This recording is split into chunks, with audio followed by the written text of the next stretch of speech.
Nag-iingat na ang ilang suki ng taxi sa mga mapagsamantalang driver. Yan ay matapos mag-viral ang labis-labis na paniningil ng isang taxi driver sa kanyang pasahero na lumipat lang ng terminal ng NAIA sa Pasay. May unang balita si Bea Pinlac. Pauwi na ng Misamis Occidental ang pamilya ni Nelson.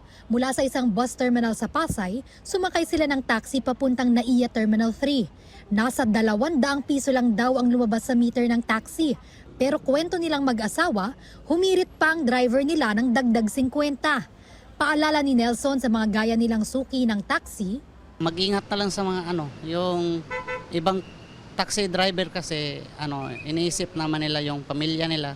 Kasi yung iba naman parang mambudol sila sa kapwa nilang Pilipino. Ang first-time OFW naman na si Christina, biyaheng Dubai ngayong umaga. Sakto lang naman daw ang nasa 200 piso ring singil sa kanila sa taxi galing sa isang hotel sa Pasay. Paghahatian pa kasi nila ito ng dalawa niyang kapwa OFW. Pero aalma raw si Nelson at Christina kung aabot na ng 1,000 piso ang singil sa kanila sa taxi, lalo na kung napakalapit lang ng pinanggalingan nila. Sobrang mahal na po yun. Kasi magagasto din ng mga OFW na pabalik abroad po. Yung 1K na sobra na po yun. Sobra po yun. Isang taxi driver kasi sa NAIA ang nag-viral kamakailan matapos singilin ng lagpas pa sa 1,000 piso ang pasahero niyang lumipat lang ng terminal. 1,260, ganon?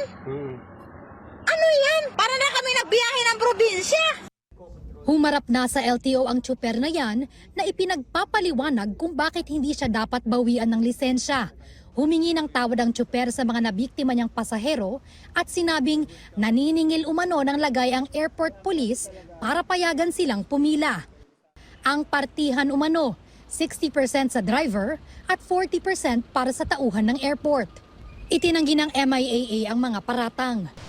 Ang sistema po sa loob ng airport ay talagang napakataas po ng singilan dyan.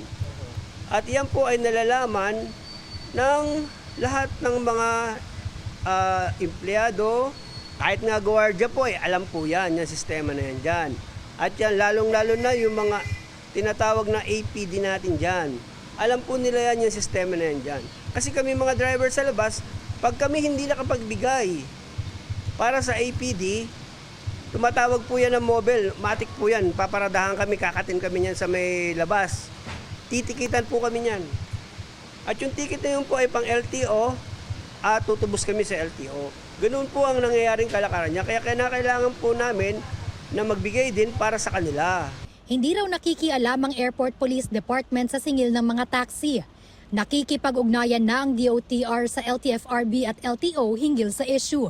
Ang mungkahi naman ng ilang pasaherong nakausap natin, Mag-ano na lang sila ng regulation, ma'am, na para fair po sa mga pasahero na ipapatupad para alam ng mga driver na at sundin nila yun, ma'am.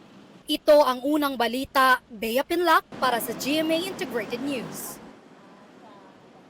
Gusto mo bang mauna sa mga balita? Mag-subscribe na sa GMA Integrated News sa YouTube at tumutok sa unang balita.